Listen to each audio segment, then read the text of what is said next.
Fala, cessadores, Pedrão na área, e a gente já vindo hoje para falar sobre um assunto que não tem saído da sua cabeça nas últimas semanas, até porque a TV e qualquer outra pessoa não deixa de falar, que é o menino Ney. Mas antes de qualquer coisa, já deixa aí o seu like, já se inscreve no canal e vambora para essa discussão que eu quero ter com vocês. Então, enquanto eu vou dando alguns argumentos aqui pra gente tentar entender essa situação atual do Neymar, você vai digitando aí nos comentários a sua opinião pra gente debater isso junto. Eu vou estar lendo os comentários e respondendo todo mundo. Demorou? Então bora pro vídeo.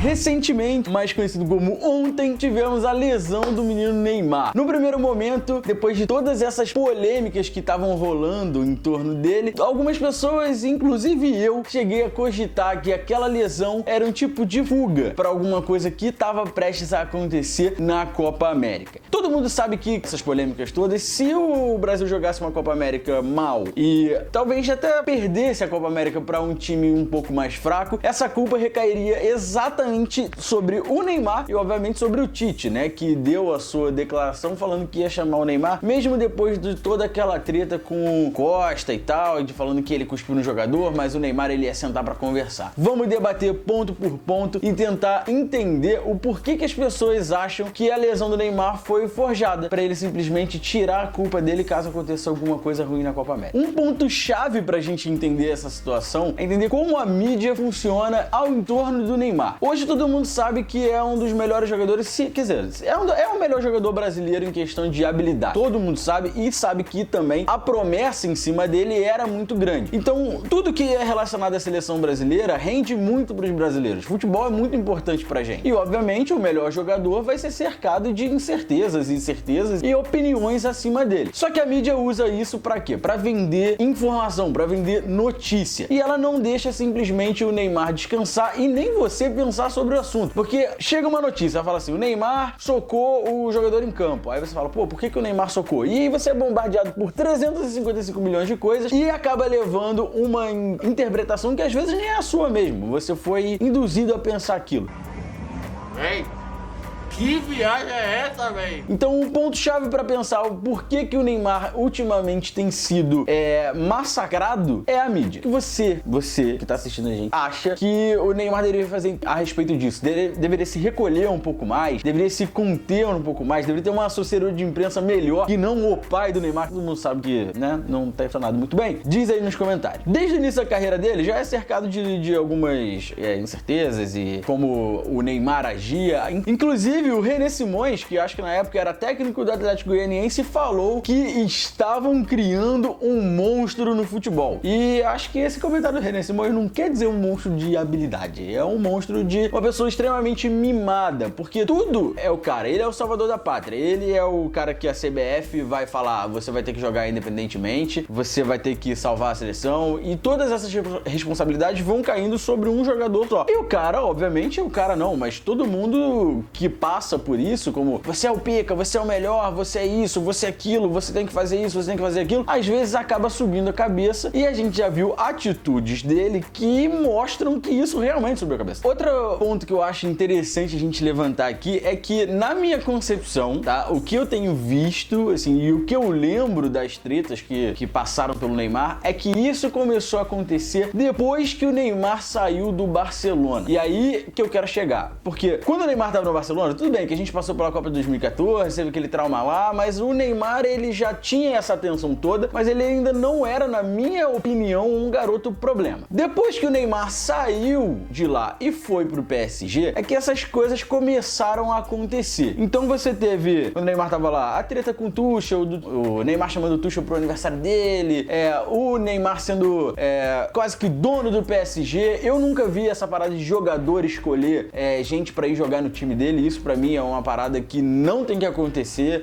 Treta com o Cavani, treta dentro do elenco, tudo isso começou a acontecer quando o Neymar, ele ganhou, entre aspas, liberdade, né? Deram liberdade pro cara e ele, na minha concepção, começou a ter problemas e esses problemas foram aumentando ao longo do tempo. Foram passando desde uma recuperação no carnaval com a Anitta e tal, que foi um bafafá, e depois chegando a essa última treta maior de todas, que foi a treta do estupro, que ainda não se resolveu. resolveu. Na minha opinião, o que o Neymar precisa pra dar um rumo na carreira dele, assim, tipo, sabe, cresce, mano, é um treinador que seja acima dele, é alguém que controle ele, porque a CBF passa a mão na cabeça do Neymar, o Tite passa a mão na cabeça do Neymar, não sei se é a mando do CBF ou sei se é por cu na mão do Tite. O PSG passa a mão na cabeça do Neymar, todo mundo passa a mão na cabeça do Neymar. Você acha que um Guardiola passaria a mão na cabeça do Neymar? Óbvio que não, o Guardiola é muito maior do que o Neymar. Então você bota um técnico desse, um Guardiola da vida, um Zidane da vida, que eu acho que o Neymar tomaria um prumo na sua carreira como profissional. Eu acho que isso ia acrescentar muito ele, talvez ia diminuir um pouco essa questão de ser o menino da mídia, né? E aí que eu volto lá no Barcelona, porque na época do Barcelona você tinha um treinador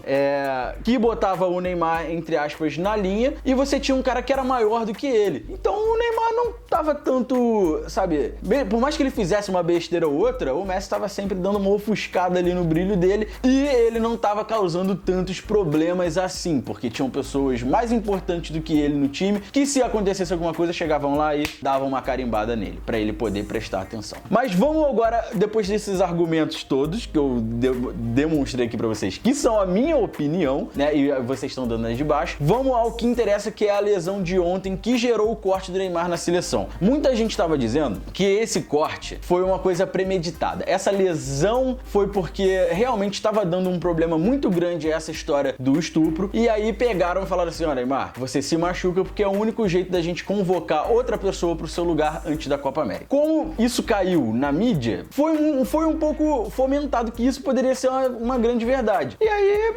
demonstraram. Ontem um seguidor mandou pra gente falando assim: na Copa de 2014, quando teve a lesão do Neymar, ninguém tirava a câmera do Neymar. O Neymar era o foco das atenções, era a lesão do Neymar, era mais importante do que o jogo em si, e isso. E ontem no jogo, a Globo simplesmente deu um flash rápido, não mostrou mais nenhuma vez o lance e simplesmente sumiu. O Neymar só apareceu de novo quando já estava saindo do campo mancando, né? E isso gerou lá, lógico, suas teorias da conspiração, não é mesmo? Porque, faz um pouco de sentido. Mas também faz sentido você pensar que a Globo não quis massificar essa questão do Neymar, porque o Neymar já está sendo massificado em todos os pontos de informação possíveis. Você só vê Neymar no Jornal Nacional, você vê Neymar no Globo Esporte, você vê Neymar no seu celular, você vê Neymar no Instagram, você vê Neymar em tudo quanto é lugar. E o importante é o futebol, não é o Neymar, né? Então quiseram tirar um pouco dessa atenção do Neymar. Mais uma vez, eu acho que alguém passando a mão na cabeça dele, que é a Globo. Mas tudo bem, eu não vou chegar nesse ponto, porque aí a gente vai muito mais além do que essa discussão quer chegar. O outro lado da moeda é que todos esses problemas que vêm se somando desde o primeiro problema lá no PSG até o último, que foi essa história do estupro do Neymar, isso psicologicamente afeta o jogador de uma maneira extremamente forte, porque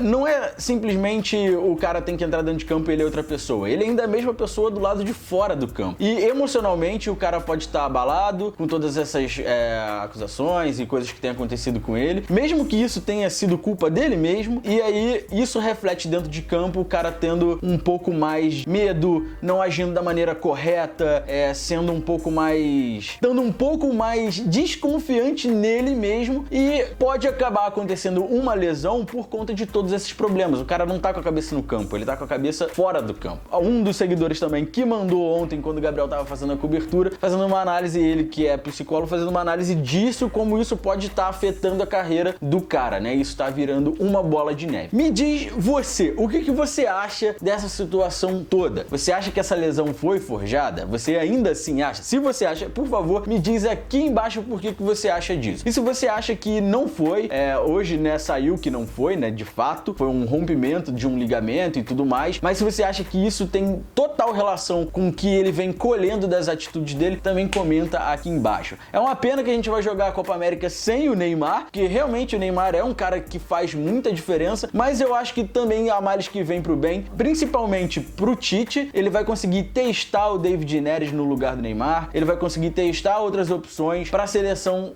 ter a certeza de que ela é autossuficiente sem o seu camisa 10, não é mesmo? E isso seria extremamente importante, porque caso o Brasil perca a Copa América, eu espero que essa culpa não caia em cima de uma pessoa só, porque a culpa não é só dela, a culpa é do grupo, a culpa é do técnico, a culpa é da CBF, a culpa é de muita gente que tá por trás e não só de uma pessoa. Inclusive não foi só por causa dele que a gente perdeu a Eurocopa 2014, tá? Então, vamos botar isso na cabeça e vamos torcer, porque na semana que vem tem estreia do Brasil e eu e o Gabriel a gente vai estar lá. Então, um abraço pra vocês, tamo junto.